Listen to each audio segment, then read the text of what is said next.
Join the Shot Talk Patreon at patreon.com/shottalk. You'll receive early access to videos, have the ability to submit questions to future guests, and more. Thanks and enjoy. Don't worry about trying to make your stuff consistent in terms of like style, because it always just sort of will be by nature of it coming from you. Right.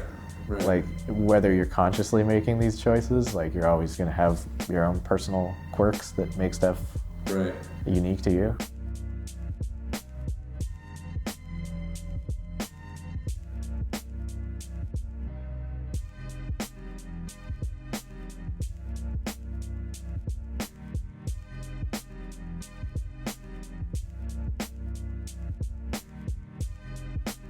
Hey guys, welcome to another episode of Shot Talk. This week we have Aaron Long. Aaron, thanks for being here, man. Thank you for having me here. Dude, absolutely. I've been following your stuff for a little bit. I know you of the famed Sublo and Tangy, yes, which are super cool. You put those up on Newgrounds and yeah, they're really, really fun, man. I feel like you got your little world going there and everything. But thanks, yeah. Otherwise, you work down here helping out with Bojack Horseman, correct? Yeah, I'm right now I'm a director on Bojack, and then also on a new show that it's been announced, so I can mention it, but it won't mean anything yet. But it's called Toucan and Birdie. Okay. And it's about a toucan and a bird. Oh, interesting. So another duo there. It's by a lot of the same people as Bojack. Okay. Production-wise, it's kind of a spin-off, but in terms of the story, it's different. But anyway, I'm directing on that too. Cool. And what studio exactly produces those things? So obviously Netflix just hires out like satellite studios, right? Netflix hires Tornante, which like owns the shows, and then Tornante hires Shadow Machine to animate them and produce them and stuff. Okay. Like so you're working for Shadow Machine then? Yeah. Okay. Yeah, I've worked at Shadow Machine on a few other things too. Like originally when I moved to LA from Canada, I was hired to work at Shadow Machine on one thing that lasted like 6 months, and then after that, they were just like, you want to keep working here and work on Bojack? Yeah, and originally you were just boarding on that? Yeah, well, when they first hired me down here, it was as an animator. Oh, cool. Because it was this sketch show that was, people were animating it in-house and stuff, and also freelancing all over the world. It was a crazy show, but so anyway. Oh, you're talking about Trip Tank. Trip Tank, yeah. I want to talk to you about that actually, because I had a couple of buddies who were also a part of that. Which piece did you work on in Trip Tank? I worked on a few. I directed one called Superhero Can't Land. Okay. That was about a superhero who doesn't know how to land, and he ends up dying. Spoilers for a dumb sketch from 5 years ago. The ending got changed from the original because I didn't think it was like shocking enough. Okay. Because it was like a show that was all about like shock humor. Yeah, edgy humor. So they're like, what if they get eaten by a homeless lady? Right. Sick. What was the original ending then? It was just a newspaper shows that two people fell to their deaths or something. I don't know. I get it. It wasn't the strongest sketch. I didn't write it. Usually you can get away with like if it's a short enough thing, you just need like one funny idea, like Toonsis the Driving Cat or whatever. Right. I love Toonsis the Driving Cat. Right. And that's fine if it's like 2 minutes, whatever. Like. Yeah. I mean, that was the whole show. It's only 2 minutes. It'll be fine. Well, let me ask you. Like, when did you find time for Sublo and Tangy? Because you've been doing those for a while, haven't you? Like, have you been doing those before you moved to the States, or? I'd done other stuff. I was doing this series of shorts called Fester Fish. Yes. Okay. Oh yeah. Right. Yeah. So I did those while I was in college. I think starting in my first year of college, I was doing like one a year, and then I was going to do more, but then moving to the States kind of shook everything up for me, and I was like focused on work more for a little while. Fester always had that sort of, I can see maybe why like a guy like you and Rocco would have stuff to talk about, because it had sort of that classic 1940s animation feel to it, just with like that little like, you know, volumetric, funny looking character, and like I'm sure you got some. I loved doing those. They were like really inspired by there's this one animator, Rod Scribner, who worked on like Looney Tunes in the 40s, and his stuff is insane. Him and this other animator, Jim Tyre, were like my two favorites at that point. They were just like the weirdest, like craziest guys. Which, do you know, like, which cartoon specifically they might have done? Rod Scribner worked on a lot of Bob Clampett cartoons. Oh, okay. He did a lot of, like, the craziest scenes in those. Yeah. And, like, Book Review and like Baby Bottleneck and Great Piggy Bank Robbery, a bunch of like, Bob Clampett's like most famous Looney Tunes. Yeah. He did kind of like the scenes that are like my favorite at least. Yeah. And then Jim Tyre worked on a lot of really bad cartoons, but his stuff was like the standout. It was like the only reason to watch those was for like his actual shots. In the hopes that like that like there would be 30 seconds of Jim Tyre animation in them. Right. He was at like Terry Toons.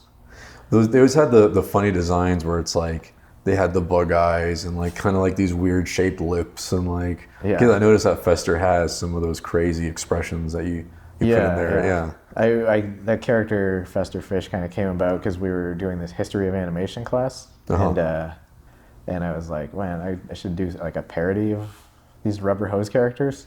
Right. Who do you do his voice? Or? Yeah. I do the voice of Fester Fish. Yeah. That's cool.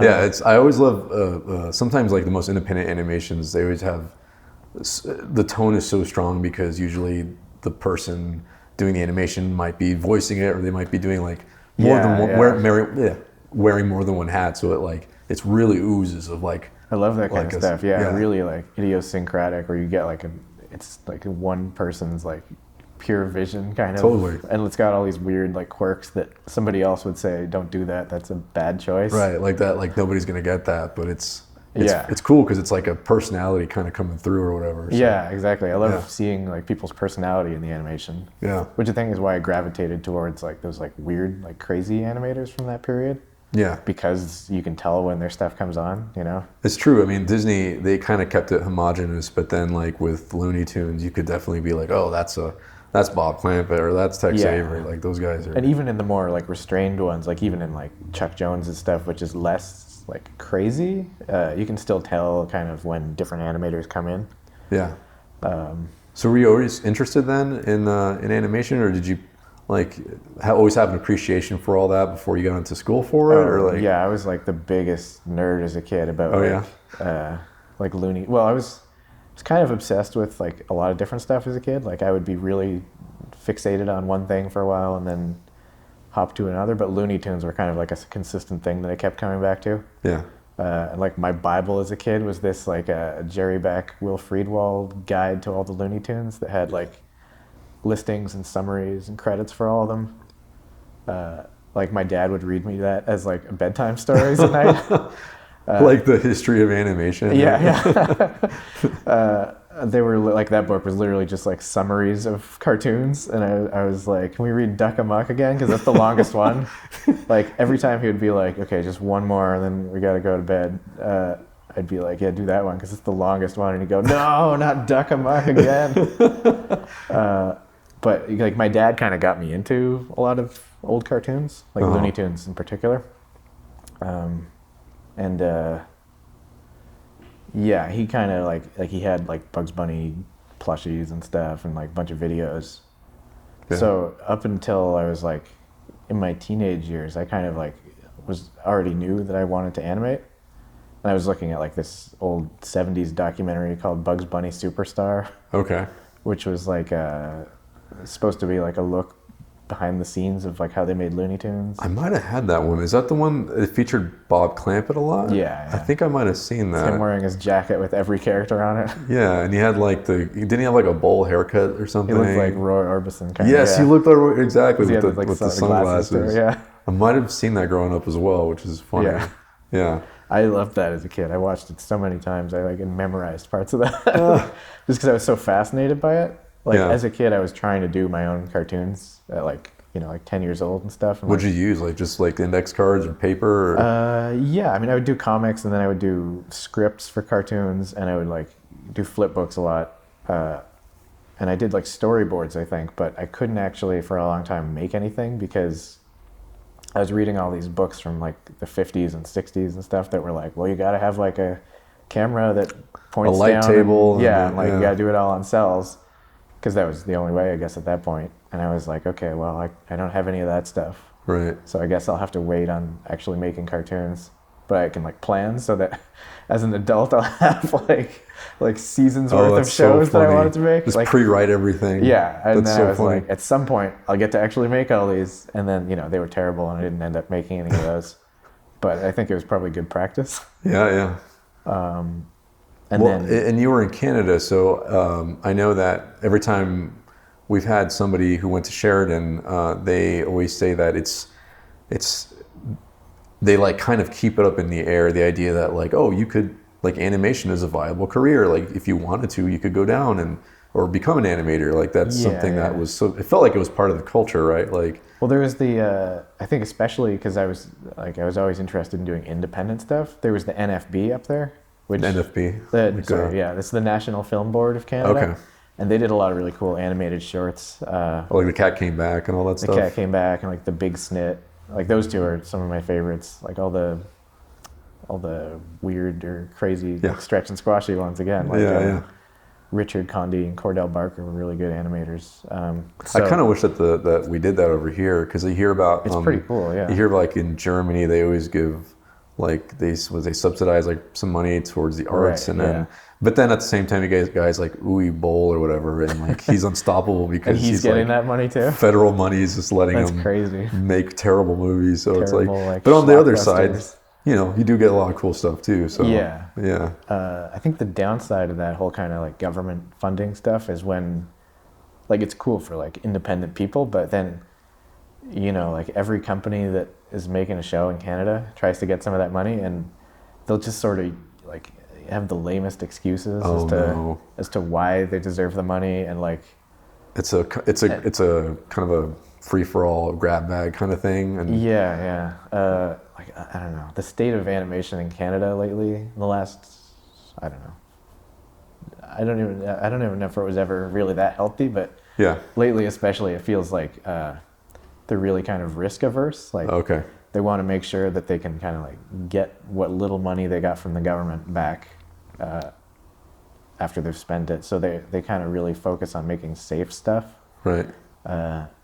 Like it always feels in Canada like we're about like 10 years behind the US in terms of like styles and stuff. Like like right now they're doing a lot of that kind of like Adventure Time regular show kind of stuff. Yeah, and it's been 10 years since we saw Adventure Time first come out. Yeah, like when those shows came out in Canada, I feel like we were still doing a lot of the kind of throwback UPA retro kind of stuff, like like Dexter's Lab and Powerpuff Girls. Right. We were still kind of imitating that. Didn't they do Total Drama Island up in Canada, which has like that sort of Jen D. Tarkovsky wannabe sort of. Yeah, and Johnny Test are like the Canadian look for like the past decade. Right. It's you know, it's funny. A couple of years ago I was trying to pitch a show, and I remember that I was working with a guy who, this was a weird story, but he was like the former owner of the WWE in Canada. Whoa. But he was a really savvy business guy. So he was trying to get, he was going around helping me pitch this idea, but he was like, you know, I think the best way to go about this is to get like a company in Los Angeles to greenlight it, like TBS or whoever, then go back up to Canada and work with a Canadian company that gets, you know, government money to help produce. So he was thinking about the most efficient way to get the most bang for your buck, you know what I mean? So I thought I was going to go up and live in Canada for like a year because, you know, if this thing had gone through. So I was like, all right, well, here we go if I have to. But that's kind of like what I want to do. I want to like, well, I'd pitch a show anywhere, I guess, but like I would want to probably make it in Canada just because I kind of like it better there than in the States. Oh, yeah? Just culture-wise or like? Culture-wise, and I just liked living in Toronto more than I do in LA. Okay, yeah. Like, if I could like, you know, have my ideal life, it would be like working in animation in LA, but then like teleporting home to Toronto like after work. Well, I was going to say, it makes a lot of sense that Sublo and Tangy are so like short form, because it sounds like you got a lot of inspiration from all the classic like short form stuff, and you just have two really like quirky, interesting characters, and then it's almost like the show. I don't know what the writing process is like, but it's almost like you kind of drop them in almost any situation, and they sort of make it weird and funny, like on their own, or like I don't know how you come up with that stuff. But basically, I mean, I try and base it on a lot of like real life incidents and experiences and stuff. Did you ever work at a sandwich shop or? No, but I went to a lot of Subways. Okay. That was my experience with Subway. I was just eating there way too much during college. I kind of write them like the idea for those came partly from wanting to do something with like characters in like a weird job. And I'm still living near Hollywood and Highland. And so I'd see people with like weird mascot costumes all the time. Like there was somebody, right, of you know, course, like yeah. the tourists kind of stuff. Oh my God. There was this guy who had this weird Elmo from Sesame Street costume. And he was like 7 feet tall, and the eyes were like looking in opposite directions. And he had like lime green shorts that he would wear on top of the costume. Yeah. It was like, this is the stupidest looking like bootleg version of Elmo. Dude, that's the one thing about, I don't think people who have not been to Los Angeles or Hollywood understand that it's kind of, kind of gross. Yeah, it's so not glamorous or Yeah. anything. Like, I always see, you know, like if I'm walking to the subway or something near my house or apartment, I always see, like families who are there as like tourists, and I'm like, man, like if I came here like to see like the magic of Hollywood as a tourist, and then this is what I got, Yeah. like this filthy, like kind of like sleazy Scummy. tourist trap area, like I would be so disappointed. Dude, totally. I was when I came. I don't know if you remember, if you've ever seen Cats Don't Dance, but there's that scene where Danny arrives and, the streets are paved with gold and Right, everything's yeah. clean and efficient. And you get here and it's just like these shanty towns and like Right, human yeah. waste, and you're just like, oh my God. LA's got like such highs and such lows of That's like, what it is. Like either you're killing it out here or like you're close to being homeless. Yeah. The way And it's things so are. weird, coming from Toronto at least, I find it weird how like butted up against each other they are. Like, Oh, yeah. there'll be like some like fancy Right. opening or something, and somebody will pull up in a limo and like be like walking like this far away from like a homeless Dude. person just lying on the Dude. ground. Absolutely. I mean, You're yeah, like, in Texas. how is this okay? What? No, 100%. Like there's big sections where there's a certain like type of person that, they're probably making this much money, and it's pretty much, but yeah, in LA, you go down a block and you're going from Beverly Hill mansions to then like a place you don't want to be at a certain hour of the night. Exactly, It's yeah. crazy. I remember thinking that's so weird about the city. Yeah, it's not Yeah. like a gradual transition, No. it's weird. That's hilarious though. Like of course, like Sublo Tangy are Yeah, so so like dressed up. yeah, I mean, it kind of came from like always walking by all these people in weird mascot suits. Right. And then also eating a lot of Subway sandwiches. And then also I wanted to do like something with like more of like a fleshed out setting and world, because I had done the Fester Fish stuff and people were like, you should pitch those. And I was always like, yeah, I mean, I like doing them, but I don't even know what there is to pitch other than just that character. Right. Like he doesn't have any established setting. He's got his girlfriend, I guess, too. But so I wanted to make something that was like a little more designed to be a series, even if I just kind of ended up doing it on my own.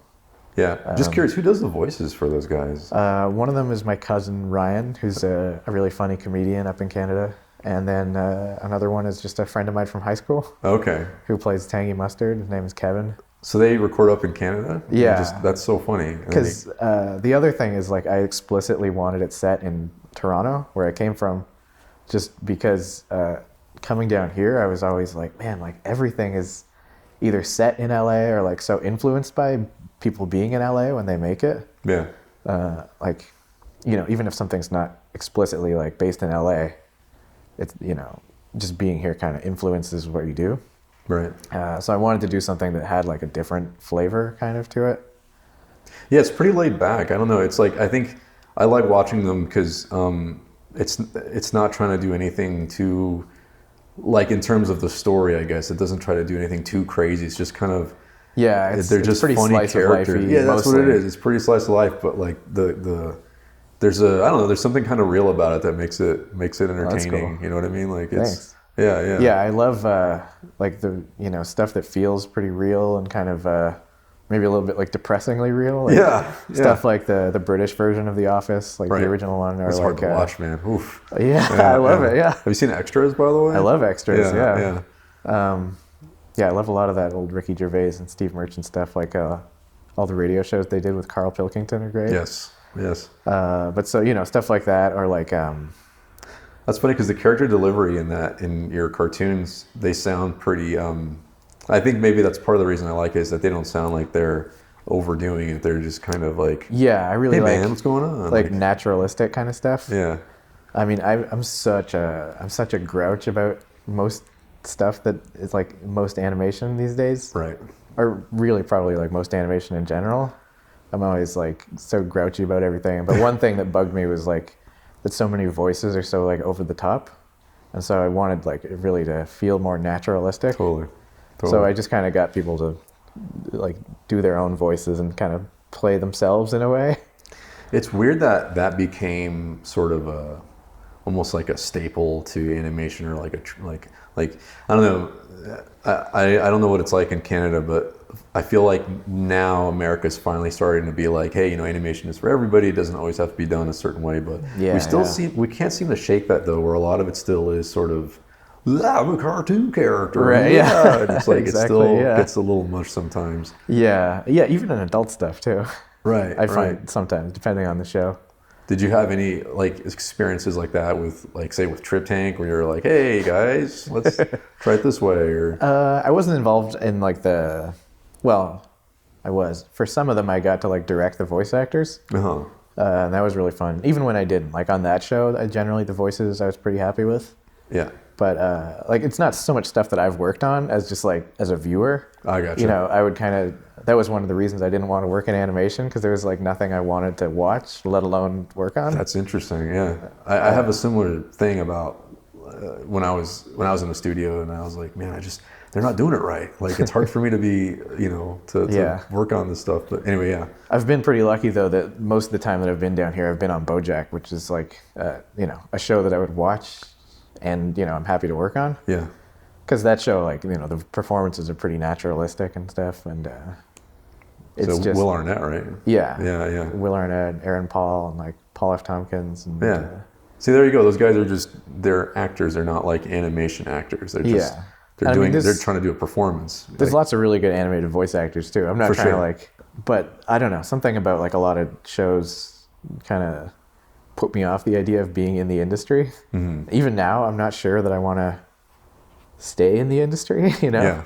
Like if there was some way that I could like get a small amount of money and do my own stuff, I would probably do that. Sure. Instead of working on other people's stuff. But I mean, I feel like every animator would say that, right? Like, sure. Well, I mean, it's hard because I think I was just thinking about this today, how a lot of times the dream is to come to Hollywood and you pitch a show and you get, you know, $10 million to produce, you know, 5 episodes or whatever, and people think that's the dream. But in reality, that actually, if you have strong convictions about like the way it should be done, that actually fucks you, because if you have that much money riding on an idea, they're not going to let you do what you want. So exactly, right. It actually, to what you're talking about, like that's actually probably good to want to do something that's much more scaled down, because then you can do it how you want it, right? So. Yeah, I have really weird, stupid taste and stuff. Like, it's not like what I think what I want to do is like better than like the stuff that gets made.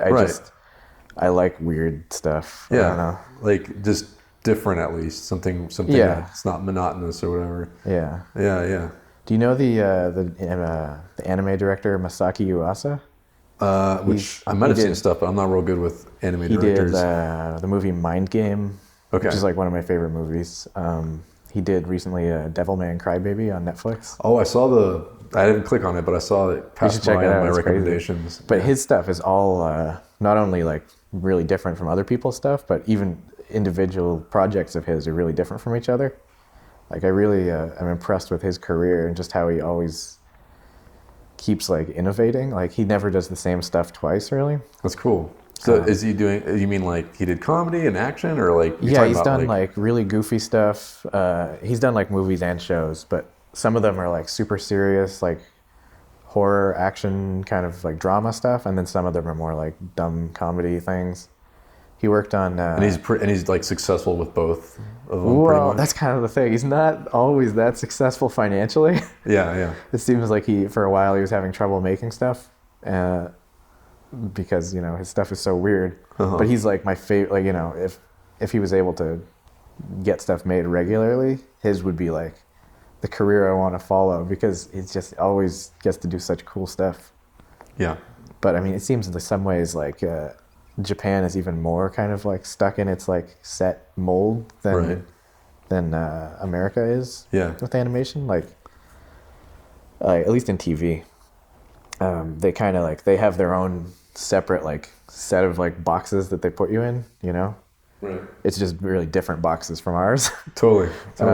But I like a lot of anime too, though. Yeah. I feel that's sort of the dream is like, and maybe in the future it'll be easier with the internet where people can find their own like self-funding ways, and that way there's more of a, there's more variety out there, because it always feels like there's that one thing that pops, it makes $1 million, or not $1 million, it makes like millions and millions of dollars, like the first like Adventure Time, and then everybody's like, okay, we gotta rinse and repeat till it sort of fizzles out and everyone's sick of it, and then somebody else comes along who does the next different thing or whatever. It's always like, how does that one thing get made? How did he get there? Who let him do that?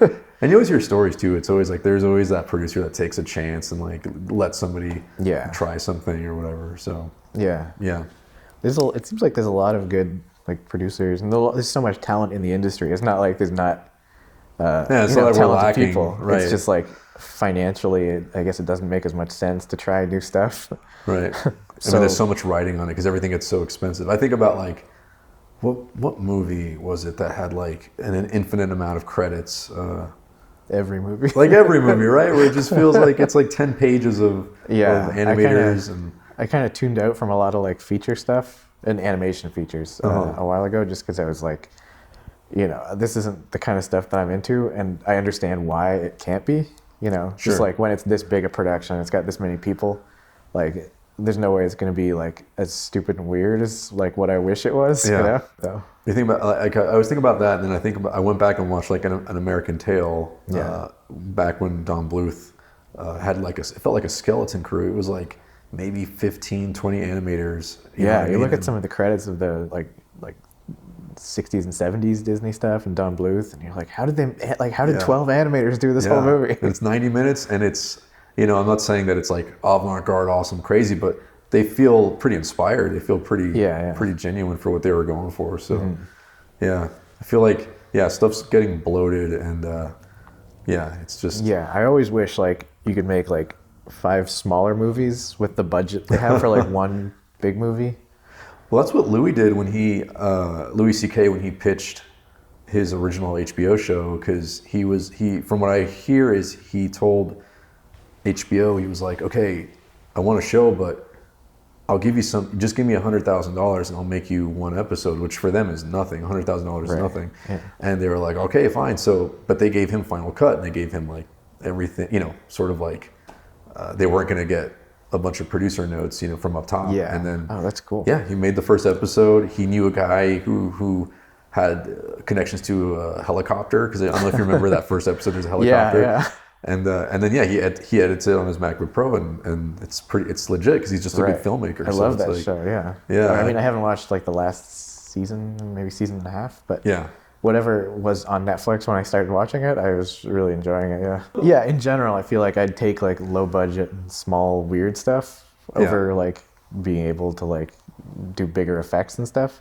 Yeah. Like one of my favorite movies is Escape from New York. Oh, it seems like the budget with that was like super low. Like Solid Snake, man. Yeah, right. I love that movie, and Metal Gear Solid. Yeah. But like it seems like they had to be really creative with like how they spent the money and like what they showed on screen and stuff. Yeah. But it's like it forced them to be so creative, and it's so much cool stuff in that movie.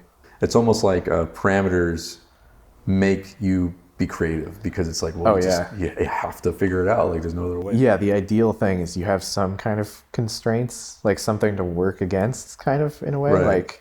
Like the hardest thing in school is if they're just like, you can do anything, and you're like, well, I don't know what to do. Like give me a topic to do a thing about, or and I feel like that's kind of true with animation too. I mean, like I feel like those adult party episodes of Ren and Stimpy. Oh God, yeah. Like everything that like the crew was like fighting for and like fighting against on the original show is like a lot of, I think, what led to some of the more creative choices that they made. Yeah, I mean, there's something to be said about like being like ambiguously dirty, which Yeah, is sometimes yeah. funnier. It's actually sometimes gets a bigger laugh out of me versus like Right. when they go all the way. I don't know.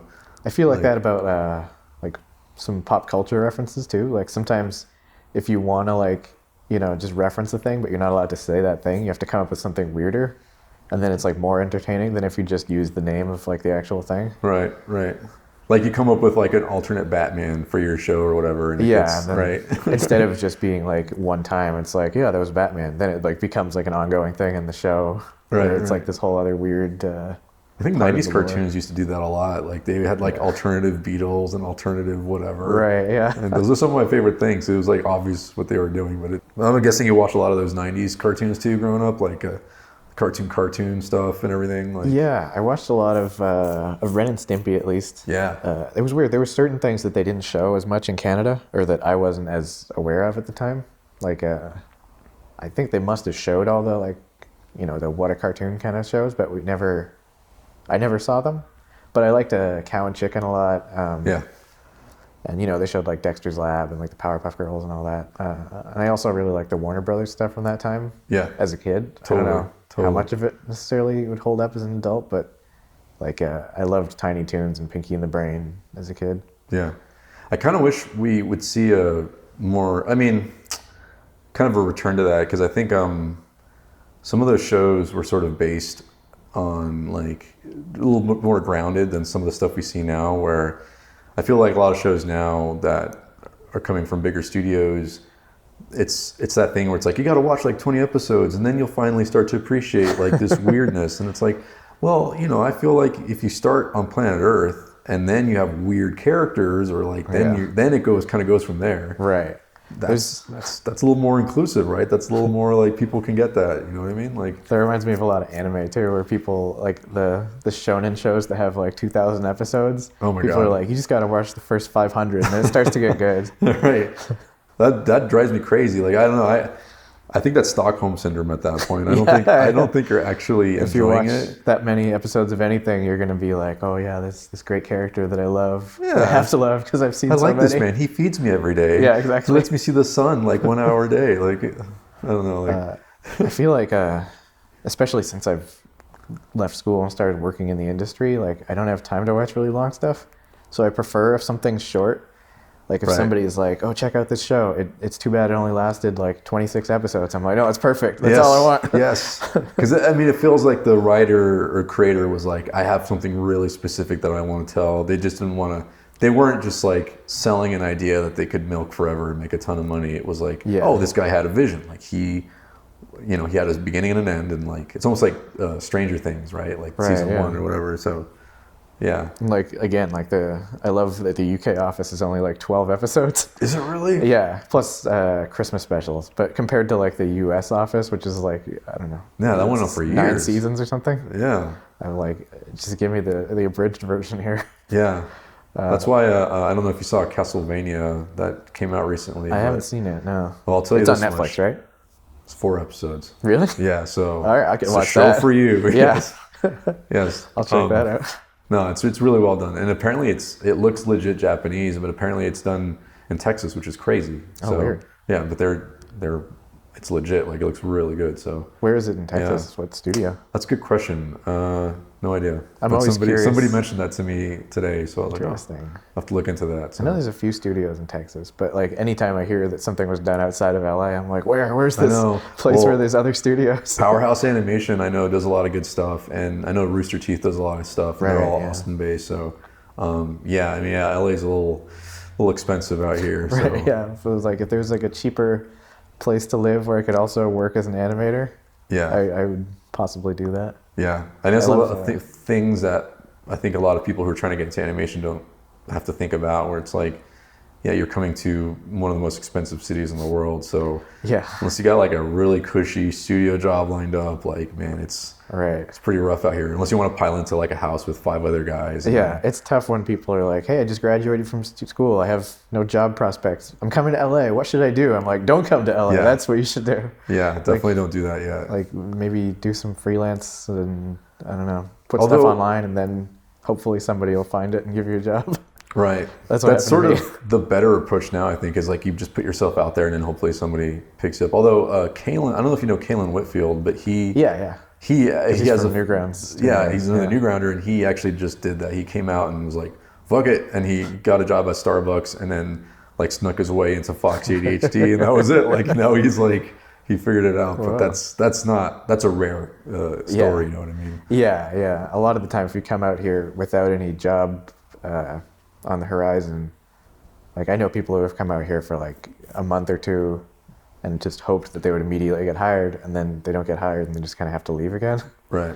And I'm like, well, good luck. I hope you are able to come back Yeah. once you get a job. But I don't know. Yeah, it's tough getting your foot in the door. Right. Once you know people and you're kind of like in the industry, it's easier to keep piggybacking off of previous Totally. jobs. You start to make connections and everything. Yeah. I was going to ask you, do you have other future episodes for Sublo and Tangy in the works? Like, is that something that you've written out for when you get the chance or whatever? Like you were saying? I kind of do them in batches, like, or mini seasons, kind of. Like, the first chunk of episodes I did, I wrote and recorded 6. And I figured, okay, like if I get, because my Fester Fish thing, I did 4 and then stopped. So I was like, well, 6 feels like enough that it could kind of work as like a bunch of episodes, you know. But then if I want to do more, it's kind of a good like setup for more episodes. Like it'll have established the characters. And then I only ended up doing 4 of those before I kind of decided to rewrite a couple and do them later on. And I think my favorite episode was the one where they go to the party. Oh yeah. That's a lot of people's favorite. Probably my favorite too. Yeah, that felt, I don't know, maybe it was like the fact that like, I don't know, that party felt pretty like based on, like a bunch of parties that I went to. Real you know what I stuff, mean? yeah. Like, yeah. Yeah, pretty much everything in that one came from like something that happened at like parties I went to in like high school or college. So like, and that was one of the first ones where it wasn't just like establishing who the characters are. You know, that one of the things I like about continuing to do it is you get to do more where you play with like who you think the characters are and like opening up new facets of them to the viewer and stuff. Right. Like that's why I think that one was pretty fun. It's like getting to see them in like a different setting and stuff. Right. So I'm about like halfway through this current chunk of episodes I've got. Like I think there's 5 or maybe 6 more, and then I got to write more. But I've really enjoyed kind of like trying to put them in new settings and stuff and like introduce other characters who bring out different aspects of them. You ever think about like, I don't know, making merch or something? Because I know I'd like to see an idea like that keep going and kind of in what we're talking about where you know, it'd be nice to see more indie stuff. Do you ever think about like trying to monetize something or like I'm so bad at like it's so hard to make it and then also figure out the other stuff, you know, like promo stuff. Right. I'm so terrible at that. Like by the time I finish each episode, I'm just like, here it is. I dumped it online. I'm always like, I guess I gotta type a synopsis for it or something. Like, what, people aren't just gonna click on it automatically. Like I have to actually explain what the video is. Right. So I'm always like hard pressed to do like strong merchandising or marketing or any of that. But I mean, it would be cool. Maybe after this batch of episodes, I should try that. Because like I know like there's a few places in Toronto that do really cheap like 3D printing and stuff. Oh, cool. Like action figures or something. Yeah, it'd be cool to do little like figurines of them or like or just T-shirts or like stickers or whatever. I haven't thought too hard about it, as you can tell. Yeah. I think it's what a lot of us do. It's like and I think it also shows because usually the work's at least interesting, at least, you know what I mean? Yeah. Whether or not it's to your taste, whatever, but like, yeah, we get so wrapped up in the actual animation or the short film, and then you know, it's like putting on your marketing cap is like a whole other thing. So yeah, it's like it's tricky. You really have to switch gears. Yeah, and by then you're sick of looking at it, so it's like, you know, I don't even care anymore. Yeah, luckily I haven't gotten to that point yet with this, but I do definitely find it hard to switch gears between like regular work, kind of like, or just between like the writing part of it and, you know, like storyboarding and like figuring out things where you're really trying to look at analytically and be like, does this work? Like, oh sure, is this funny? And like looking for ideas and stuff, and then switching to just like chaining yourself to your Cintiq to actually Oh, animate to all actually that do stuff. it. Totally. Yeah. Totally. It's like those are like polar opposites in my brain, kind of. Well, yeah, because I think we've talked about this idea on here before, where it's like animators, it's in the job description to get tunnel vision and to just be like, this is the one thing I'm doing. I Yeah. have to make this one thing look amazing, and then that's really easy to lose sight of the bigger picture. So yeah, like there are modes, I guess creative modes or something in the brain where it's like now I'm doing the writing part, I'm looking at the big picture, and then but now I'm like freaking out about like the shading of the character. So it starts to get kind of. It's hard to switch from like writing the story to writing, animating are pretty far apart, but from like going maybe from storyboarding it to then the first shot of each episode is always like so hard because you're like, I know I have like 200 more of these I have to do of like 200 more shots, Right. And you're like, okay, well, I'll just focus on making this one good. And then you kind of gradually get into that like groove where you're just grinding away doing in-betweens and stuff. Totally. Yeah. I think that's the thing that a lot of people who do indie stuff, and it's really hard. Like, I'm not saying it's easy, but I think the one thing that I try to keep in mind when I'm doing my own stuff, it's like, it doesn't matter that if you get a lot of stuff done in one day. The point is like as long as you're making this much progress, like, and you're still making this much progress, like every day or every other day, like that's the most important thing. So totally, yeah. Because I think it's easy for us to like be like, oh fuck, I haven't done enough yet or whatever. But I always feel like that. Yeah. That's a good motivator. Is that like my whole like self-worth is tied to like how much I've gotten done on my stuff. Yeah. On like a given day. Because that's how they treat you like at a studio. Like that's sort of like your value when you're working for somebody is like, how much did you get done for us and how good is it and whatever. Right. So yeah, it's hard. I try to do my own stuff like as if it was a real production. I don't hold myself to deadlines because if I haven't gotten a thing done, I just, like whatever. Right, but right. like there's no ultimate like actual issue if I break the deadlines, which I always do.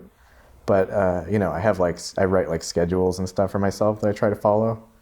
And I think I'm like 6 months behind where I want it to be right now. Sure. But it's okay. I mean, if you're your own boss, then it's like, well, yeah. I always kind of figure there's no way I'm going to hit the goals that I have, but I just, having them is more helpful than not having any plan, really.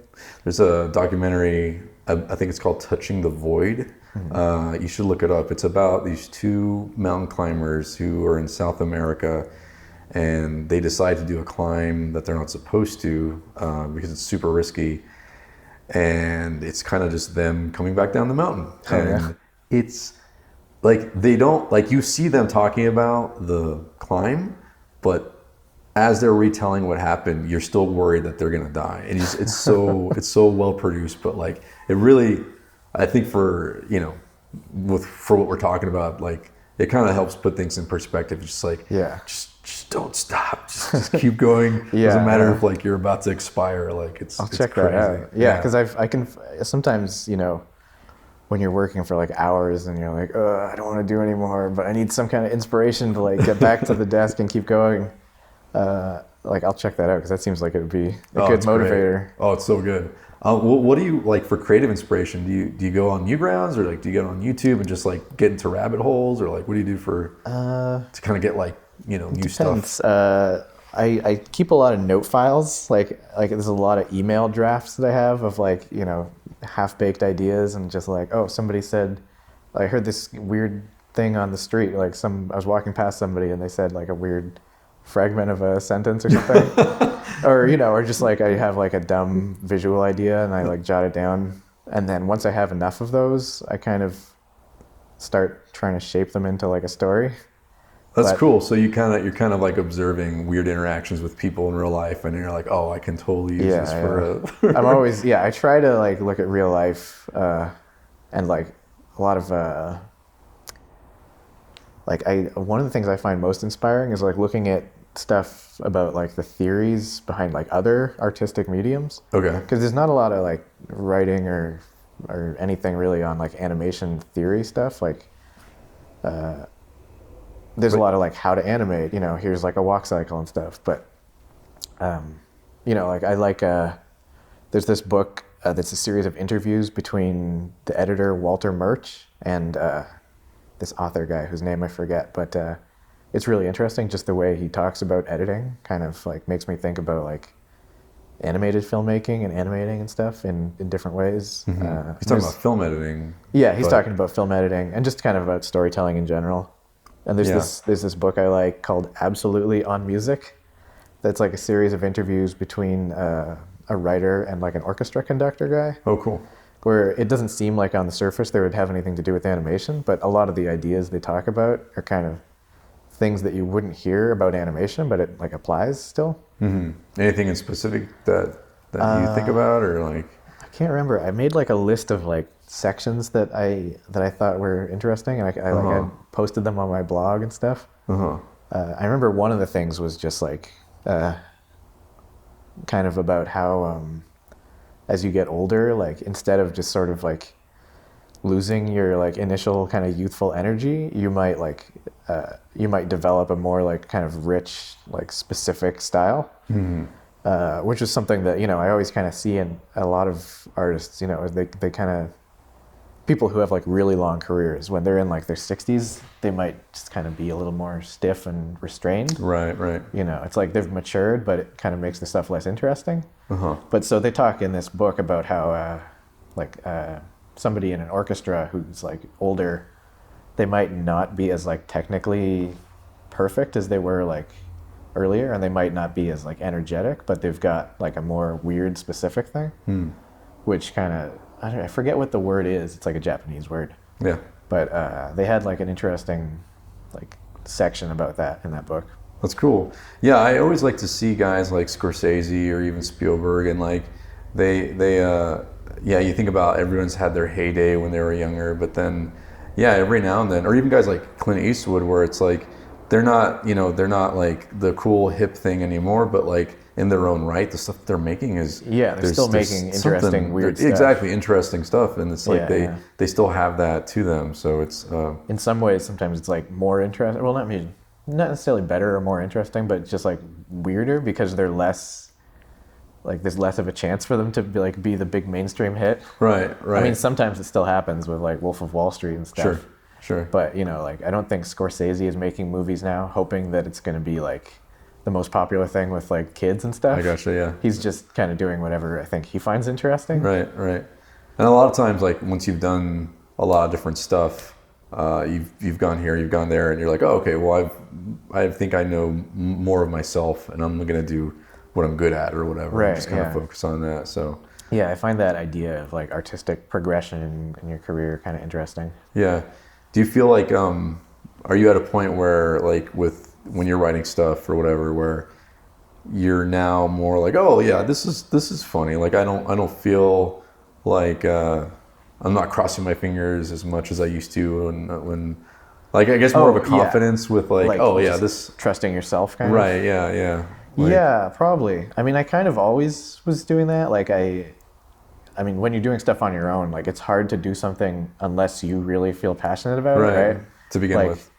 Like I've tried to do stuff, I think, in the past where I was more like, I think this is like a funny thing. And then once I start animating it or start storyboarding it, I'm like, I don't really care enough about this to like spend so many hours animating it on my own. Yeah. Like if I was just writing the script and then handing it off to like a team to produce it, then I could probably do stuff more like that. Yeah. But when you have to like reframe yourself, it's hard to do it unless you really are like, yeah, this is funny. Totally. This is something I do this mental trick where it's like because it's kind of in that writing phase when it's all fresh and really, really funny, and then by the end of it you're just sick of it, you don't want to see it. So I always say like there was a version of me in the past, like there was a version of this person who thought this idea was hilarious. Right. So I just have to trust that person, even though I'm not that person anymore. Yeah. That definitely happens. Yeah. Yeah, and then more often than not, or like every time as long as the writing phase, I was genuinely cracking up with my friend as we wrote stuff out. Like I was like, that was real, so like we have to just remember that, even though I don't think this is at all funny anymore or whatever. Even though like the surprise of the joke wears off. Yeah, like, exactly. I still would have laughed at it now if I hadn't already heard it 100 times. Yeah, exactly. Yeah. And then it's always really nice when there is like little moments that you're still laughing at as you're animating it. I love actually going back to stuff that's like 5 or 6 years old, and at that point, well, not that you've forgotten it, but your brain is sort of in a completely different place, and then you watch it and you're just like, wow, like what, like this is actually like, what was I thinking? And this is actually pretty funny, you know, again. Yeah, that's always really satisfying. I mean, I feel like, you know, the first few years that I was making shorts, I would go back to old ones and be like, oh, this has got so many things that I wouldn't do if I was doing it now. Uh-huh. And I feel like that's gradually going away. Like, I still, you know, I look at the short I did like a year ago and I'm still like, oh, I would have done this better now probably. Sure. But I'm not as like embarrassed by it. You know, I'm not like, oh God, this is terrible, I should delete this. I'm just like, I would probably not make that specific choice, but whatever. Yeah. But it's hard because everything's kind of like that. Like, you know, any short that you make, by the time you're done with it, you're not the same person you were when you started. You're like, well, after a while, you just have to accept that whatever you're putting out is more representative of like what you thought was funny like a year ago. Yeah. As opposed to now. Yeah. I don't know if you're familiar with Mark M. He does a sick animation. He's like kind of old school Newgrounds guy. I don't think so. Is that like his username and stuff too? Sick animation. Yeah. Oh, okay. I think it's like actually I might know. Yeah. It's like a play on words where it's like sick animation, but it's also just really gross the stuff he does. Messed up stuff. Yeah. But he talked about that where he's like he feels like every 5 years his sense of humor changes, and it's just like. Maybe, I don't know, like, but I don't know, people say that, but then like their stuff isn't, like stuff he's doing now is not that different, but I guess when you're that close to it. It's different in your head. Right? You're like getting to the same place maybe from like a different direction. Right, maybe, yeah. And it feels like, I mean, everything always feels like you're doing something totally different, and then somebody else sees it and it's like, oh yeah, I know, this is just like your last thing. And you're like, what? I was trying to do the opposite thing. Right. This is totally different. I don't know what you're talking about. There's this book, Steal Like an Artist, that's got a lot of kind of inspiring artistic stuff in it. I had like, not like writer's block, but I don't know, like, you know, I was having some kind of like creative block thing, I guess. And I was reading it and it kind of helped me get over it. But one of the things that they said that was interesting in it was like, don't worry about trying to make your stuff consistent in terms of like style, because it always just sort of will be by nature of it coming from you. Right. Like whether you're consciously making these choices, like you're always going to have your own personal quirks that make stuff unique to you. That's cool. It's like, because I sometimes I see young artists be like, I don't know what my style is going to be. It's like, you're not supposed to ask that question. Yeah. Like, that's going to work itself out. Like, you don't need to be like, I always draw hands with like 6 fingers. That's just my style. Right. Man. It's like, don't do that. It's like, dude, come on now. Yeah. I feel like that about Wes Anderson. Oh, yeah. Yeah. I mean, it's not like he's bad. He's like, he's good at what he does. I've just found somebody else who agrees with me. Because, to be fair, I've only seen one of his movies, but I felt like I didn't understand, like I wasn't in the Wes Anderson circle because people were like laughing way harder than me. And maybe everybody was on shrooms in this movie theater, but it does sometimes feel like, just want to let you know, you're watching one of my movies. And I said, okay, that's fine, I guess. I feel like he's always kind of like making the same movie, but with like different like subject matter, you know, it's like a Mad Libs thing. You just like fill in the nouns and like, you know, you can picture how Wes Anderson would do it.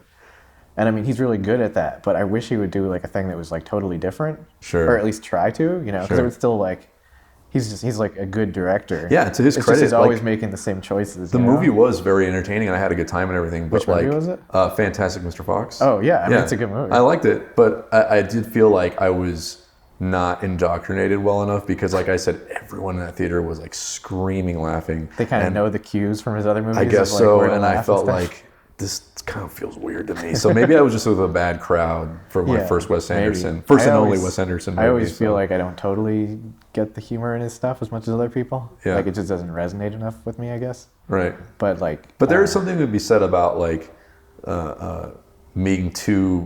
breaking the fourth wall a little bit too much just for the sake of trying to stand out as an artist or something. Like that gets a little funny sometimes. I mean, I think like I saw Isle of Dogs recently. Okay. Heard nothing but good things. I thought it was pretty cool overall. But like I think if I only saw one of his movies, I'd be like, that's a really good movie. But the more of them I see, the more I'm like, That's a lot like that other one. You know? Like, Right. I like directors who kind of keep trying new things. Right. I mean, that sounds so pretentious. Like, you know, Well, obviously. again, like going back to Scorsese, like I feel he's Yeah. done a lot of different genre, or like, and maybe to him they're very different. To us, they're kind of like Exactly, similar, but like yeah. you look at like Taxi Driver, and then you look at Goodfellas, and you look at even Gangs of New York, even though that was kind of a weird movie. Like you can see he's trying. He's at least Yeah. being like, what if I? And I've heard him talk in an interview where he's like, yeah, sometimes I get obsessed with this one thing, and then I make the whole movie about that because I just kind of want to explore this one Yeah. theme or whatever. So Like, he's definitely got like a strong like personal style, but I don't think it's because he's deliberately like, well, this is my Scorsese thing I got to do here. Right. It's always just like, what would be the best thing to do here? And then, right, you know, he like leans towards some, like specific things, but right. all his movies feel different. It doesn't feel like the same movie with like different window dressing. You know, sounds good. There was something I wanted to. Oh yeah, so I wanted to ask you about, because I know you said that you like to sort of pick up stuff when you're walking around and people say funny things. Yeah. I don't know about you, but sometimes in public I'm hanging out with people I just met or like what have you, and there's like really funny things happening in real time. And when I was younger, I was maybe a little bit rude about it because I'd start laughing because of how ridiculous Yeah. something was that someone said. I think actually specifically, I remember there was a guy talking about the evolution of water and how he was just amazed how like we've packaged water in glass and plastic and now we're doing it back.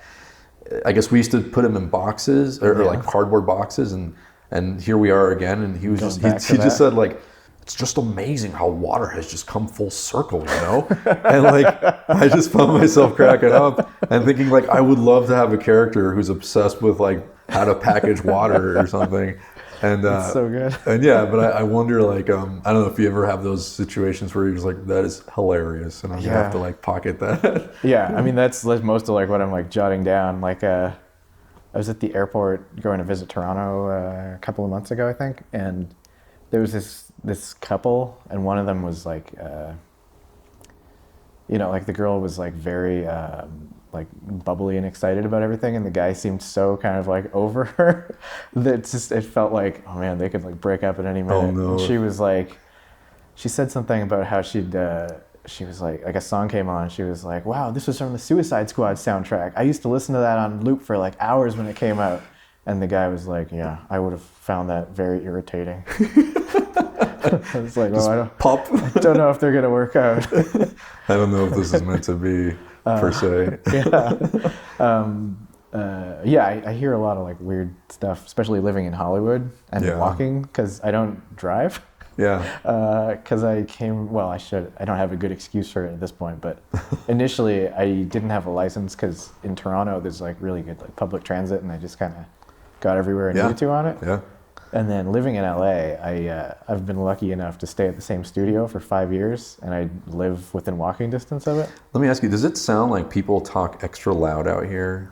Like just when you're walking around Possibly, the sidewalks? Like they're less. I think people assume that nobody else is going to be around. You know, like everybody else is driving. Right.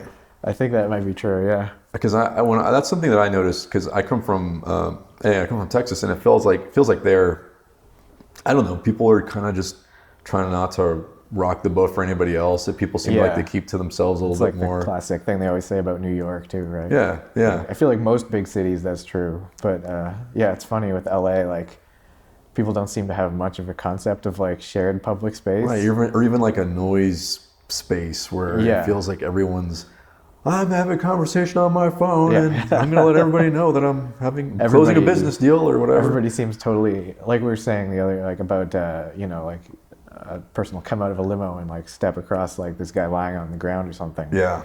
Like nobody seems to be aware of other people in the city. Yeah, man. It's weird because, I mean, I've heard in the East Coast there's like this, supposedly there's like this standoffishness or whatever, but it feels maybe a little more, I guess they're coming off a little more honest versus like in LA, everyone's like, hey, what's up, da da da. But then I've noticed they're that just as cold though. They're just as like uncaring or whatever about like everything. It's right? like a superficial kind of like, man, you're awesome, high five. And you're like, you've never had a conversation with me. What is this high five about? Exactly. It's like, dude, we just all right.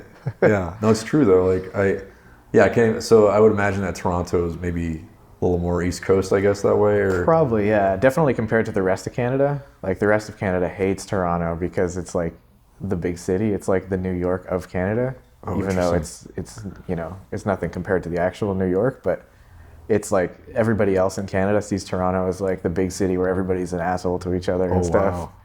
Yeah. Is that like? Are there a lot of French Canadians in there? In Toronto? Yeah. No, it's not. It's not in the French part of Canada. Okay. But Sorry, typical American. I was no, like, that's fine.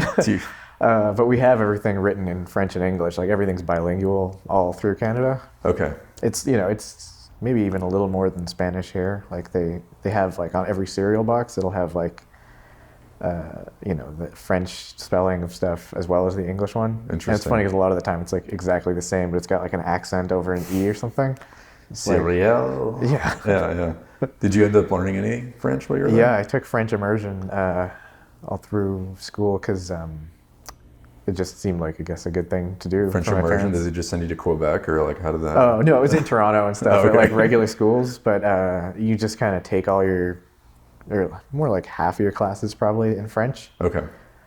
So you did like math in French and stuff. So there's a lot of math terms that I only know the French version of Oh, that's funny. because I always did it in French. Yeah, and like history and all that kind of stuff you do in French. Yeah. But it makes sense in Canada because most of the history you're learning is like French Canadian history and like explorers discovering Canada. Right. Canadian history is really boring compared to American history.